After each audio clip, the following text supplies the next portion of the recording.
వెళ్ళి ఆత్మలోకానికి వెళ్ళిపోవచ్చు, ఆ పరమానంద ప్రాప్తిని పొందొచ్చు. లేదంటే కిందకి కూడా రావచ్చు. మీరు రజోముఖానికి తమోగుణానికి రావచ్చు. తమో ఉన్నవాడు రజస్కి వెళ్ళొచ్చు, సత్వానికి వెళ్ళొచ్చు, మళ్ళీ జ్ఞానానికి వెళ్ళిపోవచ్చు. ఈ స్వాతంత్రాన్ని మీకు పూర్తిగా ఇస్తున్నాను నేను. అంతా మీకు స్వాతంత్రం ఉంది మీకు. నేను ఎప్పుడూ మీకు 2 మార్గాలు మీ ముందు పెడతాను. మీరు నిర్ణయించుకోవాలి. కానీ నా సహాయం మీకు ఎప్పుడూ ఉంటుంది, నా అండదండలు మీకు ఎప్పుడూ ఉంటుంది. ప్రతిరోజు మీకు బాహ్యంగా ధర్మాధర్మాలన్నీ చెప్పే అవకాశం మీకు ఇస్తాను. బయట నుంచి చెప్తానే ఉంటాను. ఏదో మార్గంగా మీకు ధర్మం ఏంటి అధర్మం ఏంటి తెలుస్తూనే ఉంటుంది.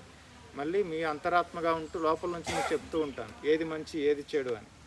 కానీ నిర్ణయం మాత్రం మీరే తీసుకోవాలి. మీ నిర్ణయం ప్రకారం మీరు వెళ్తారు. నేను బలవంతం చేయను మిమ్మల్ని. నేను బలవంతం చేయను, అన్నీ తెలియజేస్తాను. మీరు ఎటు వెళ్ళాలో మీరు నిర్ణయించుకోండి. నా సహాయం మీకు ఎప్పుడూ ఉంటుంది. మీరు ఎప్పుడు పిలిచినా నేను పలుకుతాను. ఈ సృష్టిలో నాకు అసాధ్యమైంది ఏమీ లేదు.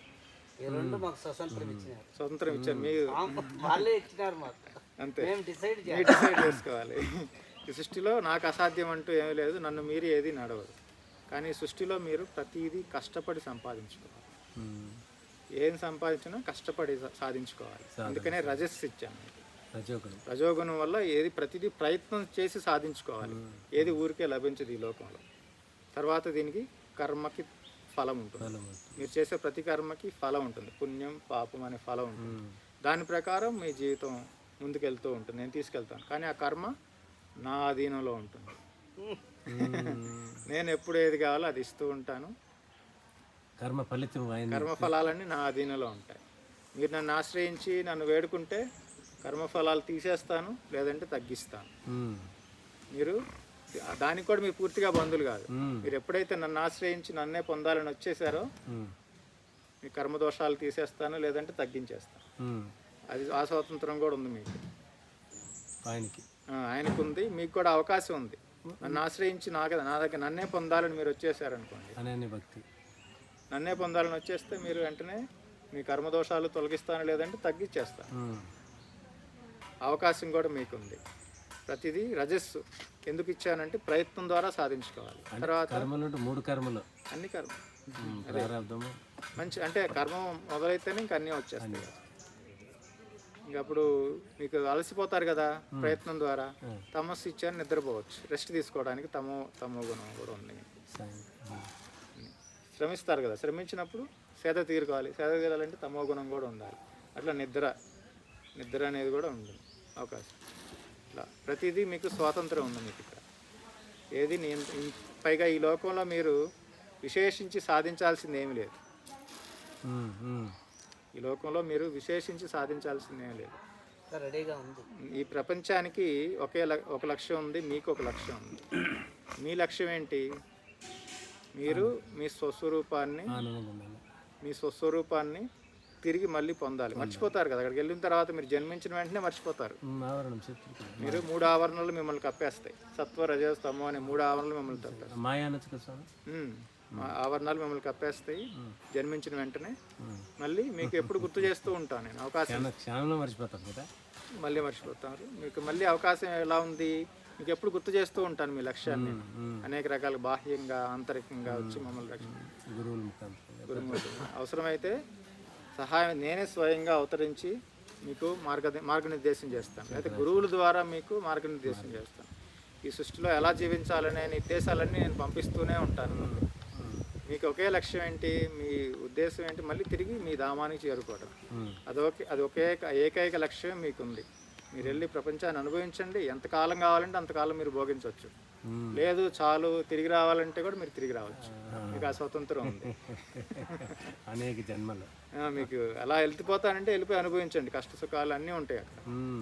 కానీ లేదు మాకు తిరిగి రావాలంటే, ఎప్పుడు తిరిగి రావాలంటే అప్పుడు నేను అందుబాటులో ఉంటాను. మీకు సహాయం చేస్తాను. గురువుల ద్వారా అనేక రకాలుగా మీకు సహాయం చేస్తాను. ఆ స్వతంత్రం మీకుంది. లేదు ఇంకొకటి, ఈ సృష్టికి కూడా ఒక లక్ష్యం ఉందంట. ఈ సృష్టికి కూడా ఒక లక్ష్యం ఉంది. ఆ సృష్టి ఏంటి? ఏం చెప్తుంది? ఎప్పుడు నేను అశాశ్వతము, నాలో శాశ్వతమైన ఆనందం లేదని ఎప్పుడు సృష్టి చెప్తూనే ఉంటుంది. ఈ సృష్టికి ఈ లక్ష్యం, సృష్టికి ఉన్న ఏకైక లక్ష్యం ఏంటి? నాలో శాశ్వత ఆనందం లేదు. అనేది చెప్పడమే దాన్ని ఎప్పుడు తెలియజేస్తూనే ఉంటుంది ఉమ్. సృష్టి. అది సృష్టి యొక్క లక్ష్యం. మీ లక్ష్యం ఏంటి? మళ్ళీ ఆనందమా? మళ్ళీ శాశ్వతమైన ఆనందానికి, మీ స్వధామానికి మీరు తిరిగి వచ్చేస్తే ఇంక మళ్ళీ మీకు జన్మ లేకుండా అయిపోతారు. అవును. మా సొంత ఇదే లక్ష్యం. మా సొంత మిల్లు. మీ సొంత ధామానికి, మీ స్వధామానికి, ఆనందధామానికి మీరు తిరిగి వస్తేనే మీ ఆట అయిపోయినట్టే. అయిపోయినట్టే. అని వాయిన్లో వచ్చిన జీవుడు వాయిన్లో ఐక్యమైన మళ్ళీ నాలో వచ్చేస్తారు, మళ్ళీ అయిపోయింది అని. ఈ లోపు మీరు ఏం చేస్తారనేది కూడా మీకే స్వతంత్రం ఇచ్చాను నేను. మళ్ళా పుడతారా లేకుండా పోతే మీరు ఎలా కావాలంటే అలా నిర్ణయించుకోవచ్చు. 3 గుణాలతో త్రిగుణాలు. మీరు తమస్సు నుంచి సాత్వికంలోకి వచ్చి జ్ఞానంలోకి వచ్చేయచ్చు, కిందకి వెళ్ళొచ్చు మీరు ఎట్లా కావాలంటే అలా. రజ వచ్చి సాత్వికం నుంచి మళ్ళీ జ్ఞానంలోకి, మళ్ళీ లేదు సాత్వికంలో ఉన్నారు మళ్ళీ కిందకి రావాలన్నా రావాలి. ఆ స్వాతంత్రం ఎప్పుడు మీకు జీవుడికి అనేది నేను ఇస్తున్నాను. అది నేను మీకు ఇచ్చేవారం. కానీ నేను నియంత్రణ కాదు, ఎప్పుడు మీకు సహాయంగా ఉంటాను. నేను ఒక తండ్రిలాగా, నాకు ఏ స్వార్థం లేదు. మీరందరూ నా సొంత వాళ్ళే, నేను మీ సొంత వాడిని. తర్వాత ఈ సృష్టిలో ఎవరు మీకు పరాయి వాళ్ళు కాదు, ఎవరు మీకు ముఖ్యులు కాదు. మీకంటూ విశేషంగా ఎవరు మీకు విశేషమైన బంధం ఎవరికి లేదు. దగ్గర వచ్చిన జీవులే అందరూ నా నుంచి వచ్చిన వాళ్ళే, నా వాళ్ళే, నేను మీ వాడిని. మరి ఈ సృష్టిలో ఎవరు పరాయి వాళ్ళు కూడా లేరు. మళ్ళీ అంతా నా నుంచి వచ్చారు కదా. ఎవరు పరాయి వాళ్ళు లేరు, ఎవరు విశేషంగా మీకు ముఖ్యులు ఎవరు లేరు. అంటే శత్రుడుగా సృష్టించినాడు గుణాలు. ఆ గుణాలు సృష్టించినప్పుడు మనం ఈ గుణాలు ఇది ఇలా ఎన్నుకున్నాం. మనం అలా చూస్తాం, అలా చూడొద్దు అని చెప్తా ఉన్నాడు. మళ్ళా అదే రెండు సృష్టించాను నేను. ఎప్పుడు మీ ముందు ఎప్పుడు 2 దావాలు పెడతాను నేను. ఆ రెండిట్లో మీరు ఏది కావాలో మీకు తీసుకునే స్వాతంత్రం మీకు ఇచ్చాను. కానీ అది సృష్టిలో మళ్ళీ ఇంకొక అవకాశం ఇచ్చాను మీకు. మీరు సృష్టిలో ప్రతి సృష్టి చేయొచ్చు. నేను సృష్టించిన దాంట్లో మీరు ప్రతి సృష్టి చేయొచ్చు. అలానే కుర్చీలు, కెమెరాలు ఇవన్నీ సృష్టిలో ఉన్న వస్తువులు తీసి కలిపేస్తే మనం తయారు చేసాం కదా. అన్నీ తయారు. ఆ సృష్టిలో ప్రతి సృష్టి చేసే అవకాశం ఉంది, కానీ సృష్టిని మీరు నియంత్రించలేరు. మళ్ళీ ఈ సృష్టిని మీరు ఉద్ధరించాలని అనుకుంటే అది అజ్ఞానమే అవుతుంది. అంటే ఉన్నది దాంట్లోనే మీరు సృష్టించాలి. మీరు ఉన్నదాన్ని మీరు సృష్టిస్తారు, కొత్తగా ఏం సృష్టించలేరు.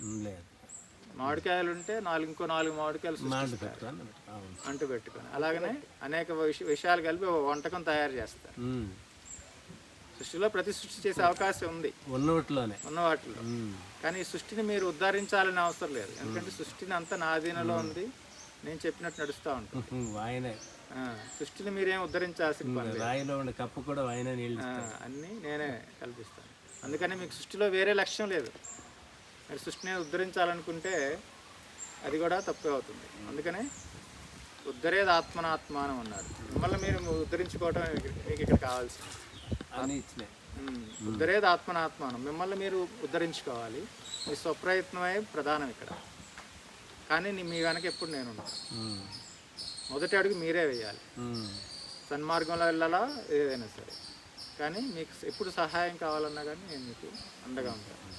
డోర్ నేను సాధించి పెట్టలేని మీకు ఏదీ లేదు. ఈ సృష్టిలో మీకు కావాల్సింది ఏం కావాలన్నా మీకు అనుగ్రహిస్తాను. అందుకోవాలి అంతే. మంచి కావాలన్నా అంతే అనుగ్రహిస్తాను. అందుకే కదా ఇక్కడ రాక్షసులు తపస్సు చేస్తే వాళ్ళకి వరం ఇస్తారు, సాత్వికులు తపస్సు చేస్తే మోక్షం ఇస్తారు. మీరు నన్ను ఆశ్రయిస్తే నేను సాధించి పెట్టలేని మీకు ఏదీ లేదు. తపస్సు చేయాలి. పైగా మీకు అనేక మార్గాలు కనిపిస్తాయి ఈ సృష్టిలో. నన్ను చేరుకోవడానికి ఎట్లా పడితే అట్లా చేరుకోవటం అవ్వదు. ఒక పద్ధతి ఉంది. ఆ పద్ధతి ప్రకారం మీరు నన్ను చేరుకోవాలి. నన్ను చేరుకోవాలంటే ఒక పద్ధతిని సృష్టించాను నేను. ఆ పద్ధతి ప్రకారం మీరు రావాలి. జ్ఞాన మార్గం గురువుని ఆశ్రయించాలి, తర్వాత సాధన చేసుకోవాలి. మీరు స్వప్రయత్నంతో ముందుకు రావాలి. నా సహాయం, నా కృప, నా అనుగ్రహం ఎప్పుడు ఉంటుంది. నేను రాజులాగా శాసకుడిని కాదు, అంతా నా నియంత్రణలో ఉన్నా కానీ నేను రాజులాగా నియంతలాగా శాసకుడిని కాదు. నేను ఎప్పుడు అనుగ్రహంతోనే ఉంటాను. అంటే సంకల్పం చేసినాడు, కోరిక లేదు. సంకల్పం ఒకటే అలా అనుకున్నాడు అంతే. వానికి నిష్కామంతో సంకల్పం, యావ కామము లేదు ఆయనకేమీ లేదు. అలాగా నేనే అంత అవ్వాలనుకున్నాడు. ఆయన అయ్యాడు. ఆయనే జీవులుగా అయ్యాడు. ఆయనే మర్చిపోయాడు. ఎందుకంటే ఈ సృష్టిని అనుభవించాలంటే మీరు మర్చిపోవాలి. ముందు మీ ఆనంద స్వరూపాన్ని మీరు మర్చిపోవాలి. లేదంటే మళ్ళీ అక్కడికి వచ్చేస్తారు కదా. ఆ మర్చిపోయిన దాన్ని మళ్ళీ పూర్తిగా మర్చిపోతారా అంటే ఎవరు పూర్తిగా మర్చిపోరు. అందరికీ ఆనందం కోసం వెతుకుతూనే ఉంటారు కదా. వస్తూనే ఉంటుంది. ఎప్పుడు ఆనందం కావాలని వస్తూనే ఉంటుంది. ఆనందమే ఎప్పుడు వెతుకుతూ ఉంటారు. పూర్తిగా మిమ్మల్ని మీరు మీ స్వరూపాన్ని మర్చిపోవాలి. ప్రతిరోజు మీకు అవకాశం శక్తి ఇస్తాను. ఉంది కదా, గాఢ నిద్రలో మీరు ఈ ఆనందలోకానికి వస్తారు, నాతో ఉంటారు, మళ్ళీ మర్చిపోతారు. మళ్ళీ వెళ్తారు ప్రపంచంలో. కానీ ఎప్పుడైనా మీరు తిరిగి రావడానికి అవకాశం ఉంది. ఆ పద్ధతి ప్రకారం మీరు తిరిగి రావాలి. భక్తి మార్గం అనేక మార్గాలు ఉంటాయి. అలా చెప్పి ఈ సృష్టిలోకి అందరినీ పంపించారు. మనం ఏం చేస్తున్నాం? కానీ మనం ఇక్కడ తగులుకొని ఈడే ఉండాలి, ఇక్కడ ఏదో సాధించాలని, ఏదో చేయాలని అన్నీ మర్చిపోయాం. ఉండే సాలకుండా ఇంకా కావాలి, ఇంకా కావాలని. ఇప్పుడు ఎలాగ ఒక యూనివర్సిటీలో చదువుకోరాని పిల్లవాడిని పంపిస్తే చదువుకోకుండా వాడు సినిమాలు షికారులు చేసి ఉంటాడు కదా, అలానే మనం కూడా ఇక్కడికి వచ్చేసి సరే మీరు తిరిగి వచ్చే పని మర్చిపోయి పూర్తిగా మునిగిపోయి ఇక్కడేదో సాధించాలని, ఏదో పొందాలని, ఏదో బంధాలు అనుబంధాలు పెంచుకొని సత్యం తెలియదు, వీరే శాశ్వతంగా జీవించి సత్యాన్ని మర్చిపోయి అలా జీవిస్తాం. కానీ ఆయన మాత్రం ఎప్పుడు మనకి జ్ఞాపకం చేస్తూనే ఉన్నాడు ఏదో ఒక రూపంగా. ధర్మాధర్మాలు మనకి తెలియని వాళ్ళు ఎవరైనా ఉన్నారా ఇక్కడ ఈ లోకంలో? ఎవరు ధర్మం అందరికీ తెలుసు, అందరికీ తెలుసు. మంచి చెడులు అందరికీ తెలుసు. భగవంతుడు ఉన్నాడు అనేది తెలుసు అందరికీ. మోసం చేయకూడదు అందరికీ తెలుసు. అందుకని రెండు నీకు బయట నుంచి చెప్తాను, లోపల నుంచి కూడా మీ అంతరాత్మగా నేను చెప్తూనే ఉంటాను. బాగా తెలుస్తుంది సార్. తప్పు చేసిన వాడికి తెలుసు వాడు తప్పు చేశాను లోపల. ఆయన ఎప్పుడు జ్ఞాపకం చేస్తూనే ఉంటాడు లోపల నుంచి. తెలుసు అంటేనే వాయినే, మనకు తెలిసిందంటే వాయినే చెప్తా ఉంటాడు. ఎప్పుడు మీకు ఈ మరుపుకి ఎప్పుడు నేను వదిలిపెట్టను, మిమ్మల్ని మీతోనే ఉంటాను, మీకు జ్ఞాపకం చేస్తూనే ఉంటాను.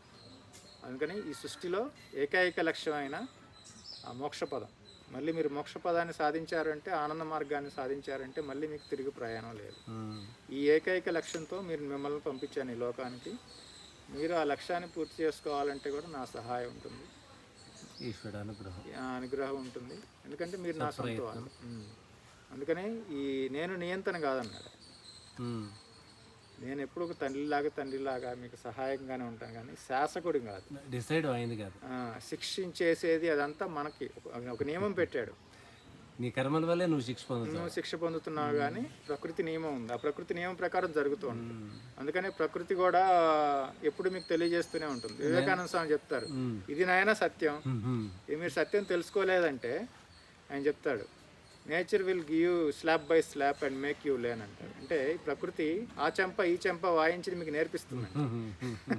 ఇందులో శాశ్వతమైనది ఏది లేదురా బాబు అని ఆ చెంప ఈ చెంప వాయించి మీకు నేర్పిస్తూనే ఉంటుంది. ప్రకృతి కూడా మీకు సహాయం చేస్తుంది. ఎప్పుడైతే మీరు ఈ మార్గాన్ని అనుసరిస్తారో యావత్ ప్రకృతి మీకు అనుకూలంగా మారుతుంది అని చెప్పారు. ఇవన్నీ ఉపనిషత్తులో వచ్చినాయి. తైత్రీయ ఉపనిషత్తులో, బృహదారణ్యక ఉపనిషత్తులో ఏం చెప్పింది? ఎందుకు ఈ సృష్టి జరిగింది అంటే మళ్ళీ తిరిగి అందులో చేరుకోవటానికే. ఈ సృష్టి ఎందుకు అంటే ఆయన తెలుసుకోవటానికే ఈ సృష్టి అని బృహదారణ్యక ఉపనిషత్తులో వస్తుంది. అంటే ఆయన సంకల్పం చేశాడు అంతే, వానికి ఏం కోరికలు లేదు, ఏ కోరికం లేదు, పూర్ణంగా ఉన్నాడు, ఆనందంగా ఉన్నాడు. కోరుకుంటే ఆయన శాసకుడు అవ్వు. అందుకని కోరికలు ఉంటే శాసకుడు అవుతాడు. కానీ నిష్కామంగా మనకు సహాయం చేస్తున్నాడు. అందుకని మా వాళ్ళు కొంతమంది దేవుడు అంటే భయపడతారు. భయపడాల్సిన పని లేదు. ఆయన ఎప్పుడు నీ సొంత వాడిని అంటారు. మీ సొంత వాడిని నేను ఎప్పుడు మీతో ఉంటాను. అందుకనే ఇది సృష్టి లక్ష్యం. ఈరోజు క్లాస్ పేరు ఏంటంటే ఏకైక లక్ష్యం. ఏంటి అంటే మోక్షపదం. ఆ మోక్షపదం అంటే ఎలా పొందాలి అంటే రెండు మార్గాలు, శ్రేయ మార్గం, ప్రేయ మార్గం.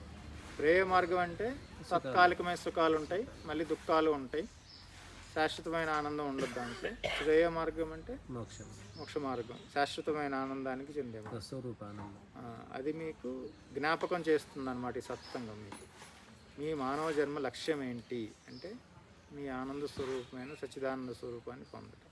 శాశ్వతమైన ఆనందం, మీరు ఆత్మస్వరూపులు. శరీర మనోబుద్ధులకు పరిమితం కాదు. ఈ ప్రపంచంలో మీరు విశేషంగా సాధించాల్సింది ఏమీ లేదు.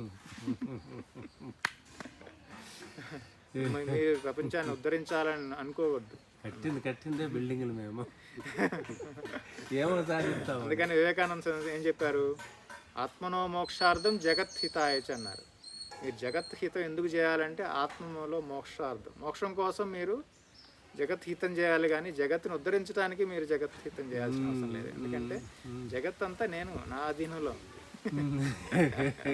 జగత్ హితం మీరు ఉద్ధరించాల్సిన పని లేదు. ఈ జగత్తుని నా సంకల్పంతో నేను ఉద్ధరించేస్తాను. అందుకని మీరు ఎందుకు ఈ జగత్తును ఉద్ధరించే సేవ చేసే పని ఎందుకు చేయాలంటే ఆత్మనో మోక్షార్థం, నన్ను ఉద్ధరించుకోవడానికి. ఉద్ధరేది ఆత్మనాత్మానం అన్నారు. ఆత్మానం అవసాదయేత్ ఆత్మైవ ఆత్మనో బంధువు ఆత్మైవ రిపురాత్మ. అంటే నీకు నువ్వే శత్రువువి, నీకు నువ్వే మిత్రుడివి. నిన్ను నువ్వే ఉద్ధరించుకోవాలి. అంటే ఆయన దగ్గరికి పోవాలంటే కొన్ని నియమాలు పెట్టినాడు. ఎలా ఆ నియమంతోనే రావాలా. ఆ నియమంతోనే రావాలి. కర్మ అనేది ఉంది, కర్మ ఫలం అనేది ఉంది. అనేది ఆ కర్మ ఫలానికి అన్నీ ఉన్నాయి. కాబట్టి మీరు ఆ నియమం ప్రకారం అవసరం. తిరిగి రా. వేరే నియమం లేనే లేదు మళ్ళీ పుడతావు, మళ్ళీ పుడతావు. అది అవకాశం కూడా నీకు ఉంది. నీకు ఏది కావాలో నువ్వు నిర్ణయించుకో. మళ్ళీ సంసారంలోనే ఉండి ఇంకా జన్మించి ఇంకా అనుభవిస్తావా, సంతోషం, నాకేమీ ఇబ్బంది లేదు. తిరిగి వస్తావా, రా. దానికి నేను సహాయం చేస్తాను. మీ సంసార జీవితానికి కూడా సహాయం చేస్తాను. అందుకే కదా మరి గీతలో శ్రీకృష్ణుడు ఏం చెప్తారు, నా భక్తులు అనేక రకాలు ఉన్నారు, నలుగురు ఉన్నారు. ఆర్తో, జిజ్ఞాసు, అర్థార్థి, జ్ఞాని. అందరికీ నేను నా వాళ్ళే, అందరూ నా వాళ్ళే. నా నుంచి వేరుగా ఎవరు లేరు కదా. కానీ నాకు ప్రియుడు వచ్చి జ్ఞాని. నాకు ప్రియుడు వచ్చాడు జ్ఞాని. ఎందుకంటే నన్ను ఆ లక్ష్యాన్ని, సృష్టి లక్ష్యాన్ని తెలుసుకున్నాడు కదా. నేనే వాడే తెలుసుకొని మళ్ళీ నా గురించే మళ్ళీ అంతా చెప్తున్నాడు. అందుకని ఈ సృష్టిలో మీకు పరాయి వాళ్ళు ఎవరు లేరు, విశేషంగా సొంత వాళ్ళు అంటే ఎవరు లేరు. అందరూ కర్మబంధంతో వచ్చి తగులుకున్న వాళ్ళే. కానీ అంటే ఒక తల్లి బిడ్డలు లెక్క అంతే, అందరూ ఒక తల్లి బిడ్డలు. ఇక్కడ భేదభావాలు అంతే. నాకు మీరంతా సమానమే. నాకు మీకు భేదం లేదు, మీరంతా సమానమే. సంఘమే లేదండి, మీరంతా ఒకే రకం. కాబట్టి మీరు మీ లక్ష్యాన్ని చేరుకోండి. అందుకని ఈరోజు మీ లక్ష్యాన్ని గుర్తు చేసే సత్సంగం అన్నమాట. దానికోసం ఏం చేయాలో అవి చేసుకుంటూ పోవాలి.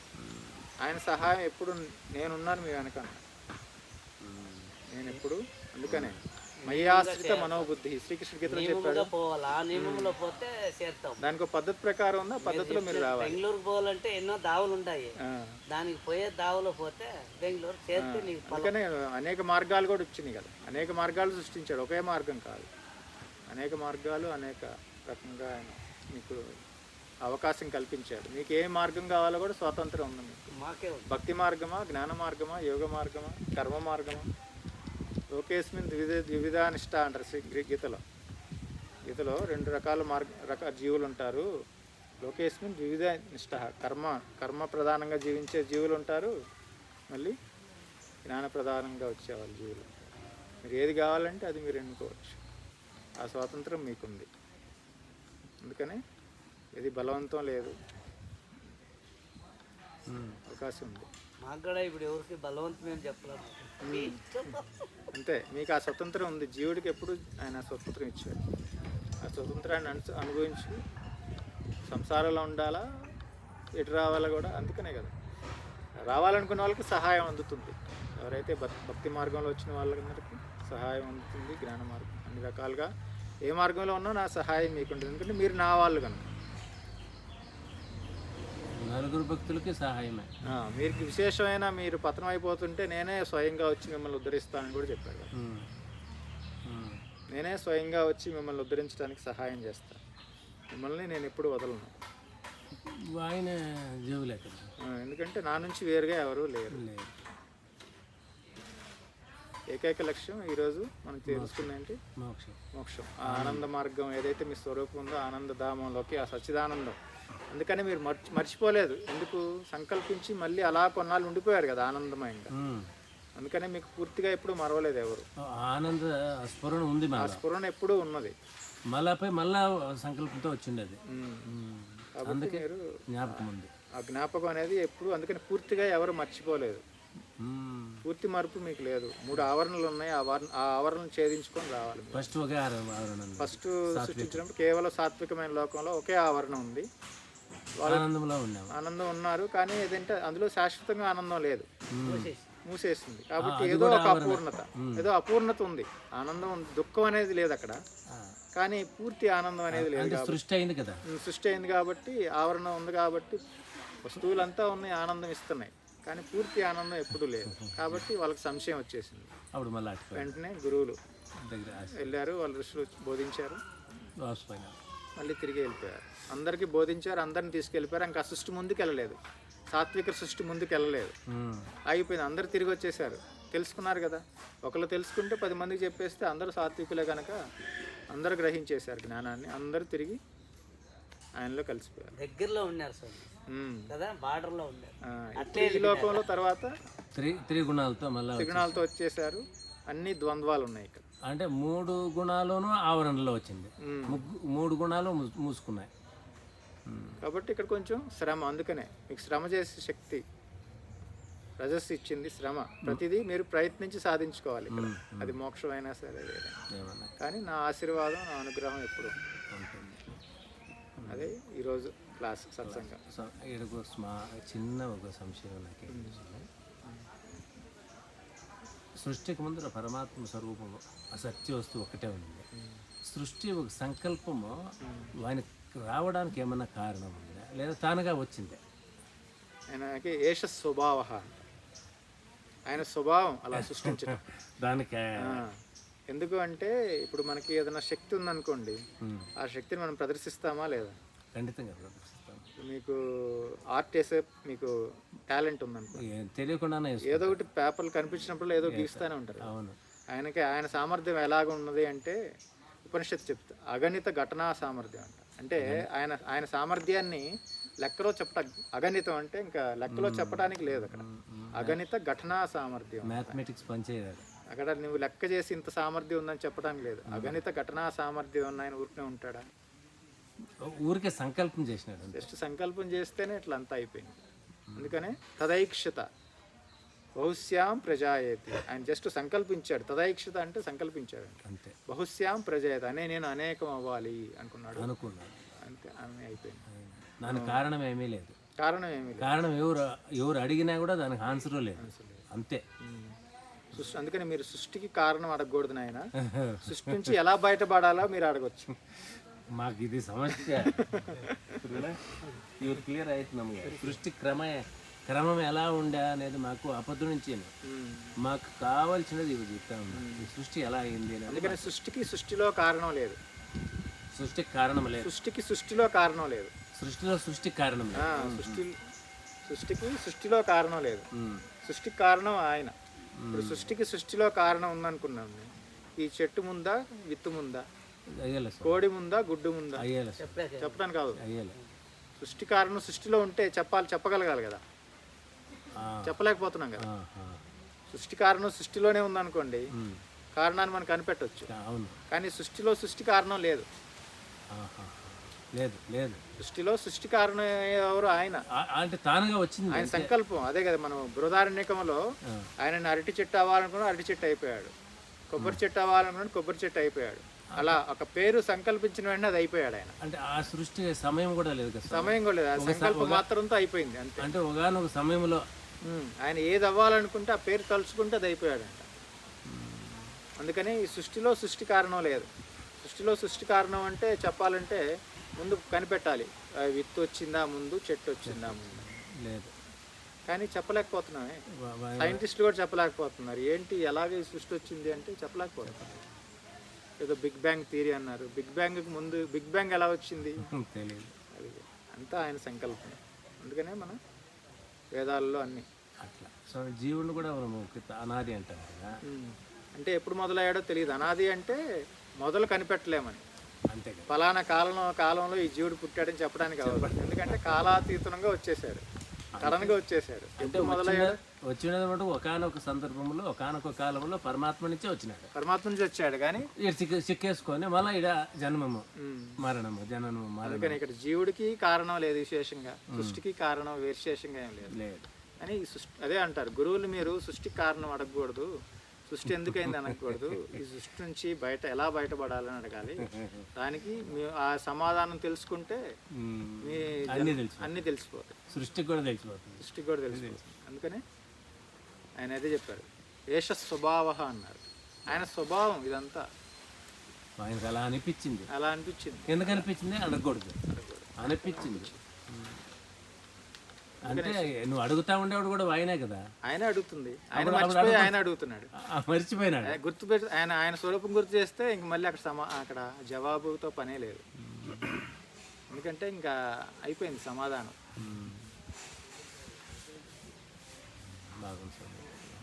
సృష్టికి నియమం ఇక్కడ. అందుకనే ఈ సృష్టిలో మన పని ఏంటి అంటే ఇదే వాపస్ పోవడమే పని. విశేషమైన పని మనకు అదే ఇచ్చింది. లక్ష్యం అదే, ఇంకా ఏకైక లక్ష్యం, నేటివ్ ప్లేస్.